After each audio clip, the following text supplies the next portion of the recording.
commerce sur la Bourboule qui appartenait donc à mon beau-père, qui est parti à la retraite il y a 3 ans. Donc j'ai repris il y a 3 ans cette activité après avoir travaillé dans l'informatique. En termes de boutique, on possède à la Bourboule donc une boutique qui vend essentiellement de la chaussure, ville, sport, mais surtout tournée montagne, et également tout ce qui est produits techniques de montagne, c'est-à-dire tout ce qui est Gore-Tex, polaire, softshell et ainsi de suite.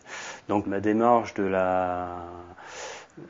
ce site internet, c'est que tout simplement la Bourboule, on a une clientèle qui s'appauvrit petit à petit suivant les années. Il fallait trouver, je dirais, où aller chercher de la nouvelle clientèle.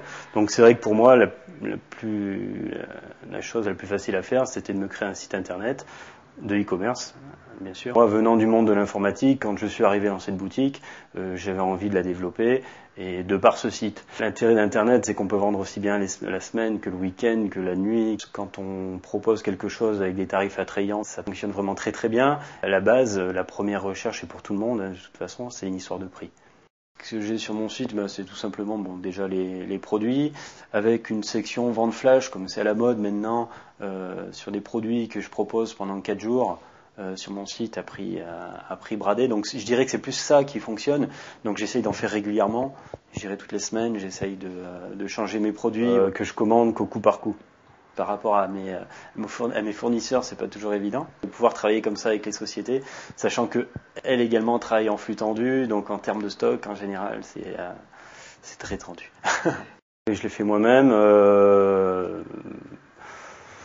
Facilement, on peut pas dire facilement parce que ça faisait quand même quelques années que j'y avais pas gratté, donc ça a été un petit peu long. Me remettre un petit peu dans tout ce qui était le langage de programmation, ce qui se faisait au goût du jour également par rapport aux hébergeurs et tout ça, quoi. Après, sur les noms de domaine à déposer, il y avait tout un travail qui n'était pas si évident que ça. Et après, sans parler de programmation pure, un truc sur lequel je suis pas très fort, c'est plus après l'esthétique du site, où là j'ai encore du travail à faire. Et puis comme vous l'avez vu l'autre fois, mon site, c'est du noir, c'est du rouge. C'est vrai que c'est peut-être pas très accueillant, mais je trouvais qu'au départ c'était un petit peu sympa. Mais vous voyez, déjà ça fait qu'1 mois qu'il est lancé, mais j'ai envie de changer, quoi. J'ai envie de l'éclaircir un petit peu pour qu'il soit un petit peu plus visuel. En termes de photos, mes fournisseurs maintenant, de plus en plus, ont ce qu'on appelle des banques d'images pour la mise à jour de leur catalogue, mais maintenant qui mettent à disposition justement de nous, magasins qui maintenant font de la vente sur Internet. Donc ça nous permet d'avoir de très très belles photos. Il faut faire attention après, suivant les hébergeurs qu'on a, ce qu'ils proposent derrière en termes de serveurs, s'ils sont des serveurs comment je pourrais dire, un gros volume pour de la bande passante, parce qu'après, qui dit site du commerce dit que normalement on devrait avoir quand même beaucoup de passages, donc il faut quand même un serveur qui pulse pas mal, un serveur qui soit mis à jour souvent également, parce que dans l'informatique ça évolue sans cesse, donc il faut pas non plus qu'il se laisse dépasser. Mis à part le dépôt du nom de domaine à 40 €, ensuite donc mon travail dessus, ça qu'on compte pas. Et après les seuls frais qu'on a supplémentaires, c'est tout ce qui est paiement sécurisé, où là on voit avec la banque et puis c'est des tarifs on va dire fixes. Tout ce qui est frais de mise en service en général, il n'y a pas vraiment de négociation. On va pouvoir jouer après sur les pourcentages de transactions.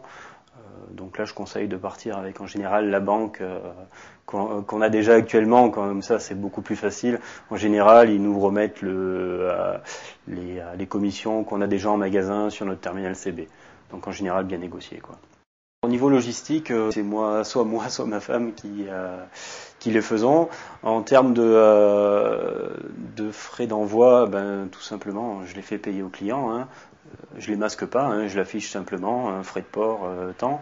Mais à partir du moment où la personne achète un produit où il fait une bonne affaire, je dirais que le frais de port c'est pas ce qui le retient, quoi. J'ai pris par rapport au Colissimo, simplement, je passe par la poste. Je me suis basé sur un colis moyen d'environ 3 kilos, parce que ça va jouer à peu près là-dessus. Je veux dire, quelquefois je vais être gagnant, quelquefois je vais être perdant, mais dans l'ensemble, ça va être, on va être dedans, quoi.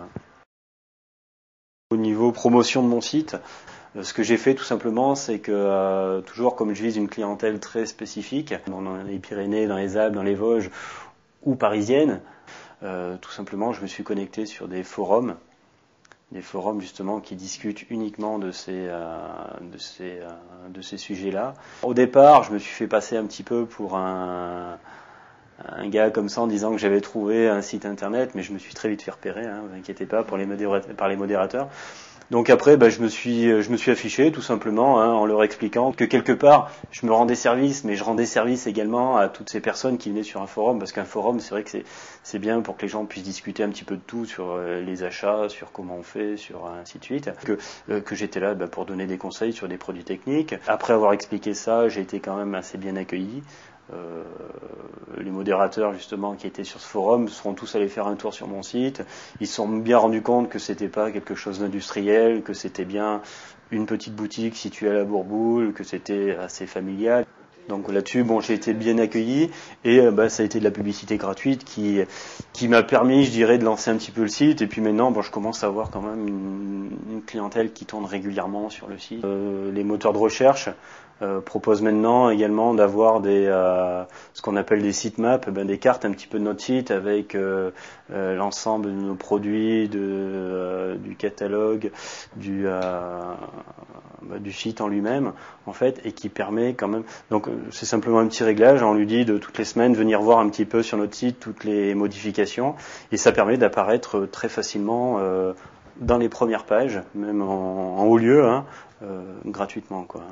Je veux dire, une personne qui recherche une veste très connue chez un de mes fournisseurs, il va la taper, il va tomber sur mon site direct. Je dirais que c'est un petit peu long à faire, après c'est juste un script à lancer, et puis ça se fait tout seul, ça prend 2 secondes, et de ce fait, après, c'est pour ça qu'à chaque fois que je fais une mise à jour sur mon site, je relance ce script, ce qui fait que Google, qui est quand même le moteur de référence, vient chercher automatiquement sur mon site toutes les mises à jour, et ce qui fait que j'arrive à être très très bien référencé. Pas quand je tape le nom Sport Évasion, parce qu'à la limite les gens ne connaissent pas du tout sur le nom de Sport Évasion, mais plus quand ils vont aller rechercher un produit. Et en termes de temps, hein, il faut parce que j'ai personne qui le fait à ma place. J'ai la gestion du magasin en plus, donc tous les jours au quotidien. Donc en général, tout ce qui est site internet, je m'en occupe uniquement le soir, quand je rentre chez moi, on va dire entre 20h et minuit.